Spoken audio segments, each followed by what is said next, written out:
But what has happened through the gradual evolution of thinking is that now humans tend to overthink. There is a lot of not only unnecessary thinking that generates unnecessary and in many cases non-existent problems, such as when you lie awake at night in bed and start worrying. It generates a lot of unnecessary unhappiness.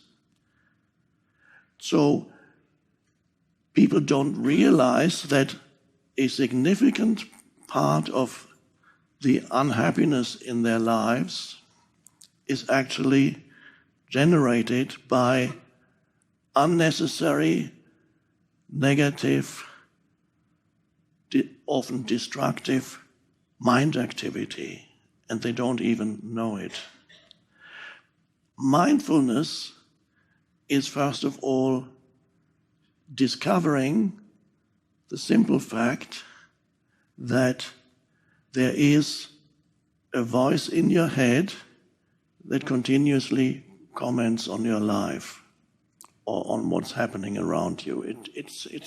There's the self-talk in there. Everybody knows what the self-talk is in there. You talk to yourself. Sometimes you talk to yourself in the first person, I.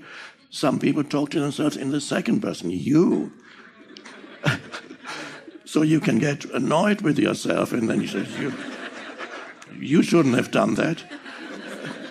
And then you have another thought that says, yes, but I couldn't help it. And you might even get a third voice come in, and whatever it says, why can't I get out of my self-talk? That's self-talk too. But it's an amazing first thing, what I call the first awakening, spiritual awakening, is something very basic and something very simple. It's the discovery that there is a voice in your head that always talks to you, mostly silently. If it talks out aloud, then you're continuously, and there's nobody around, then you are considered insane. And that's only if it's loud, but most people have that inside their heads and they are not considered insane, it is considered normal. But there's not such a big difference between the two. And sometimes when you listen to, there might be a man walking in the street muttering, oh, why this fucking, and you say, oh, he's really insane. But it might be that you are doing the same, but it's just not out aloud, it's in your head. I should have said that. Why didn't I say that? Next time he does that, I don't exactly know what I'm going to reply. And it goes on and on. Or you lie awake at night and start worrying. You wake up and, oh my God, what's going to happen? What if that doesn't work? And if that goes wrong? And what if he does that? And then you go into it. You get drawn, one thought leads to another thought and another thought. Oh my God. And then the body cannot distinguish between an actual reality, an event that's happening in the real life, and what your mind is saying. So when you have fearful thoughts, the body reacts to every fearful thought, and that's an emotion. The body reacts with an emotion, the emotion you feel in your body. The body cannot distinguish between an actual event and a thought. So when you think fearful thoughts, the emotions you feel are the emotions that are saying, I am in danger. There is an actual danger here. So you feel the emotion of fear, anxiety. You might feel agitated. And it's not only not pleasant, if you indulge in that kind of useless, dysfunctional, destructive thinking, year after year after year, it has its effect on the body, and it decreases the ability of the body to have the energy to fight disease. Even mainstream medicine is discovering the connection between your state of mind and your state of health. And so gradually we are seeing, in the past they denied it completely. They only looked at your body, and not only at didn't just look at the totality of the body, even within the body, they just looked at one particular symptom, what's wrong with that particular organ.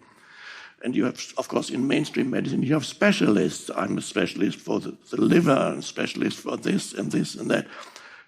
Not only not taking into account the totality of the body, but more importantly, not taking into account the totality of the person, which includes the physical body and the mind. So it's vitally important to discover, first of all, that there is a voice in your head that indulges in self-talk most of the time. And for many people, interestingly enough, that self-talk, for many people, is not always negative, but for many people, it is more negative than positive. A good event that happened yesterday, you might have gone to a nice reunion, or you went out into nature and you witnessed a beautiful sunset. Okay, you can remember it today and think that was a beautiful sunset, or we had a nice talk yesterday. But you can't do that much thinking about a nice event. But the mind, when there's something negative that happens yesterday, somebody offended you or didn't give you the attention that you needed, that you wanted from him, then you can start thinking of how, oh my God, what he did, he's really... Next time he does that, I'm going to say that, or he really should. Why doesn't he? You can go on for a long time dwelling on something negative, much longer than dwelling on something positive. It is so, seemingly a negative event is much more food for useless mind activity than a positive event. And this is why for many people, a significant percentage of their mind activity is negative. For some people, it is almost 100% negative, but it is unlikely that these people would get a job in this company. And I mean that because your predominant state of consciousness, your predominant mental emotional state, there's a certain correlation between who you associate with, where you find yourself, and even what kind of things happen to you. There is a correlation which is not always immediately recognizable, but there is a correlation between a person's predominant mental emotional state and who they are with, who their friends are, where they work, and even what happens to them. So if you are in a very negative state a long time, you tend to attract also negative events, but you can only have to find that out for yourself. I'm not saying believe me. I know it from my own life, because when I first discovered this, I was still very young. I discovered that there is a correlation between my mind activity and what happens to me. I found a book, and several books that somebody left with us when I was 17. And there, for the first time, I read about a person's mind, and I suddenly realized my mind was predominantly negative, because I was a very unhappy child. And so my childhood was not pleasant. And so the initial conditioning of my life was that my mind was continuously commenting and saying how bad my life was. And whenever something bad happened to me, I had a phrase that would occur again in my mind that, of course, bad things always happen to you, don't they? They're bound to happen to you. It always happens to you. So I was talking to myself and saying that bad things would always happen to me. And they did.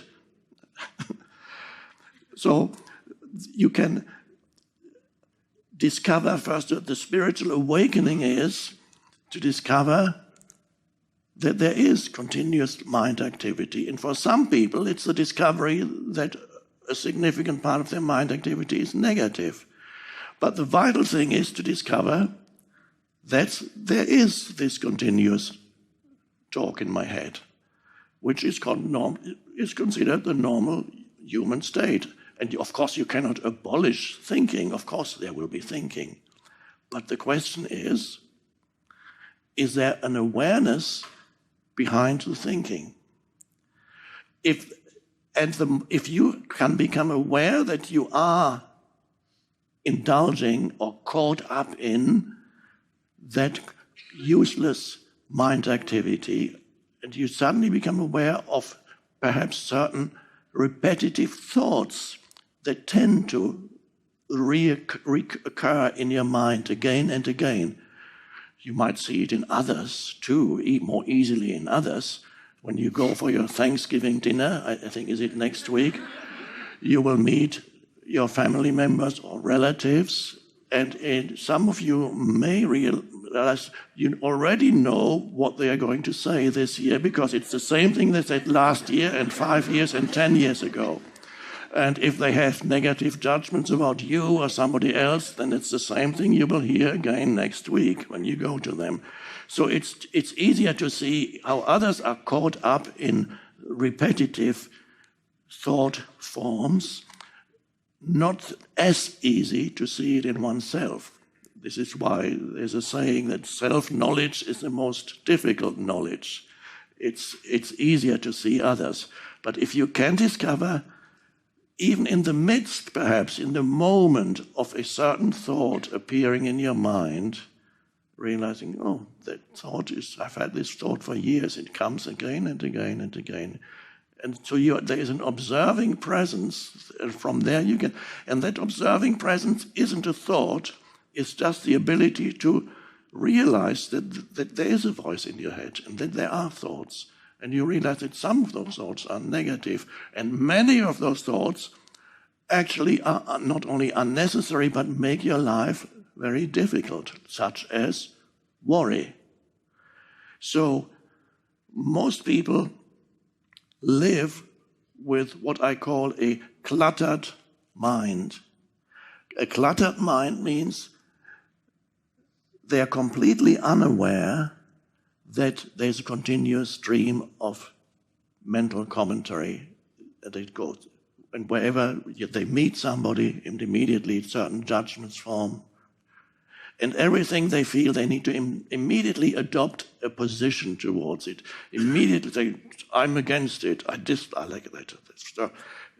Immediately adapt a mental position, and being identified with one's mental position, which is a thought.